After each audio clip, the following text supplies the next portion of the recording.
ಗಾಡಿ ಬರಪಟ್ಕೆ ರಾತ್ರಿ 10 ಗಂಟೆ ಕೂಡ ಆಗಿತ್ತು. ಎಲ್ಲರೂ ಸೇರಿ ಪೂಜೆ ಕೂಡ ಮಾಡಿಬಿಟ್ಟು ದೇವರೇ ನೀನೇ ಕಾಪಾಡಬೇಕಂತ ಹೇಳ್ಬಿಟ್ಟು ದೇವ್ರ ಮೇಲೆ ಭಾರ ಹಾಕ್ಬಿಟ್ಟು ಸ್ಟಾರ್ಟ್ ಕೂಡ ಮಾಡಿಸಿದ್ವಿ. ಚಾರ್ಜಿಂಗ್ ಪಂಪ್ ನ ಗಿವ್ ಕೊಡಕ್ಕೆ ನಮ್ಮೂರಿಗೂ ಕೂಡ ನಮ್ಮ ಪವನ್ ಬ್ರದರ್ ಬಂದಿದ್ರು. ವಿಚಾರ ಏನಪ್ಪಾ ಅಂತಂದ್ರೆ ಇವ್ರದ್ದು 10K ಫಾಲೋವರ್ಸ್ ಕಂಪ್ಲೀಟ್ ಆದ ಕಾರಣ ಒಂದು ಚಾರ್ಜಿಂಗ್ ಪಂಪ್ ನ ಗಿವ್ ಕೊಡ್ತೀನಿ ಅಂತ ಅನೌನ್ಸ್ ಕೂಡ ಮಾಡಿದ್ರು.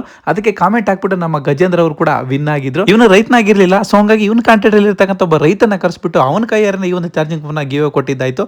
ಥ್ಯಾಂಕ್ ಯು ಸೋ ಮಚ್ ಹೇಳಕ್ ಇಷ್ಟಪಡ್ತೀನಿ ನಮ್ಮ ಪವನ್ ಬ್ರದರ್ಗೆ. ಇದೇ ತರ ಒಳ್ಳೆ ಕೆಲಸಗಳು ಮಾಡ್ತಾ ಇರಿ ಅಂತ ಹೇಳಕ್ ಇಷ್ಟಪಡ್ತೀನಿ. ಇನ್ನೊಂದ್ ಕಡೆ ಬಟ್ಟೆಗಳು ಕೂಡ ಬೇಕಾಗಿತ್ತು, ಸೊ ಹಂಗಾಗಿ ನಾವಾಗಿದ್ದೆ ಹೊಸಕೋಟೆಯಲ್ಲಿ ಇರ್ತಕ್ಕಂಥ ಬ್ರೋಝೋನ್ಗೆ. ಇಲ್ಲಿ ಬಂದ್ಬಿಟ್ಟು ಕಮ್ಮಿ ರೇಟ್ ಇಂದ ಜಾಸ್ತಿ ರೇಟ್ ವರೆಗೂ ಎಲ್ಲಾ ರೀತಿಯ ಒಂದು ಬಟ್ಟೆಗಳು ಕೂಡ ಇಲ್ಲಿ ಸಿಗ್ತವೆ. ನಮಗ್ ಬೇಕಾಗಿದ್ದು ಸ್ಟಿಚ್ಲೆಸ್ ಶರ್ಟ್ಗಳು ಮತ್ತೆ ಪೂಮಾ ಶೂಗಳು ಕೂಡ ಬೇಕಾಗಿತ್ತು. ಇದನ್ನೆಲ್ಲ ಕೂಡ ತಗೊಂಡ್ವಿ.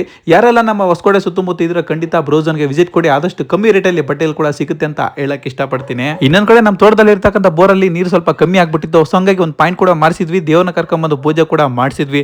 ಬೋರ್ ಪಾಯಿಂಟ್ ಮಾಡಿಸಿದ್ಮೇಲೆ ನಮ್ಮ ರೈತರು ನಿದ್ದೋಗಲ್ಲ, ಸೊ ಹಂಗಾಗಿ ಇವತ್ತು ರಾತ್ರಿನೇ ಬೋರ್ವೆಲ್ ಕೂಡ ಬಂತು. ಗಾಡಿ ಬರಪಟ್ಕೆ ರಾತ್ರಿ 10 ಗಂಟೆ ಕೂಡ ಆಗಿತ್ತು. ಎಲ್ಲರೂ ಸೇರಿ ಪೂಜೆ ಕೂಡ ಮಾಡಿಬಿಟ್ಟು ದೇವರೇ ನೀನೇ ಕಾಪಾಡಬೇಕಂತ ಹೇಳ್ಬಿಟ್ಟು ದೇವ್ರ ಮೇಲೆ ಭಾರ ಹಾಕ್ಬಿಟ್ಟು ಸ್ಟಾರ್ಟ್ ಕೂಡ ಮಾಡಿಸಿದ್ವಿ. ಕೇಸಿಂಗ್ ಬಂದ್ಬಿಟ್ಟು 150 ಅಡಿ ಕೂಡ ಬಿತ್ತು. ಇದಕ್ಕೆ ಬಂದ್ಬಿಟ್ಟು MS ಪೈಪ್ಗಳು ಮತ್ತು GA ಪೈಪ್ಗಳು ಕೂಡ ಹಾಕಿದ್ವಿ. ಈ ಒಂದು ಬೋರ್ವೆಲ್ ಕಂಪ್ರೆಸರ್ಗಳು ಬಂದ್ಬಿಟ್ಟು ಇವಿ ಪವರ್ಫುಲ್ ಇರ್ತವೆ.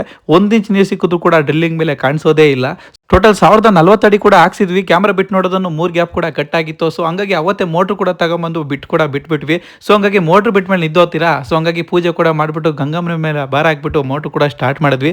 ದೇವರ ಅನುಗ್ರಹದಿಂದ ಇಷ್ಟು ಮಾತ್ರ ನೀರು ಕೂಡ ಬರ್ತೈತೆ. ಈ ನೀರು ಎಷ್ಟು ದಿನ ಬರುತ್ತೆ ಅಂತ ಹೇಳೋದಕ್ಕೆ ಆಗೋದಿಲ್ಲ. ಯಾಕಪ್ಪ ಅಂತಂದ್ರೆ ಇದು ಬೇಸಿಗೆ, ಯಾರಾದ್ರೂ ಇನ್ನೊಂದ್ ಕಡೆ ಬೋರ್ಗಳು ಹಾಕ್ತಾನೆ ಇರ್ತಾರೆ. ಯಾರಿಗಾದ್ರೂ ಸಿಕ್ಕಿದ್ರೆ ಈ ನೀರು ನಿಂತೋಗೋ ಚಾನ್ಸಸ್ ಕೂಡ ಇರುತ್ತೆ. ದೇವ್ರ ಮೇಲೆ ಭಾರ ಹಾಕಿದ್ವಿ, ಎಷ್ಟು ದಿನ ಬರುತ್ತೆ ಅಷ್ಟೇ ದಿನ ಗಟ್ಟಿಯಾಗಿರುತ್ತೆ. ಇದು ಇವತ್ತಿನ ಕತೆ. ಸಿಗೋಣ ಮುಂದಿನ ವಿಡಿಯೋದಲ್ಲಿ. ಅಲ್ಲಿವರೆಗೂ ವ್ಯವಸಾಯದ ವಿಡಿಯೋಗಳಿಗಾಗಿ ನಮ್ಮ ಅಕೌಂಟ್ನ ಫಾಲೋ ಮಾಡ್ಕೊಳ್ಳಿ. Take care, bye bye, see you all.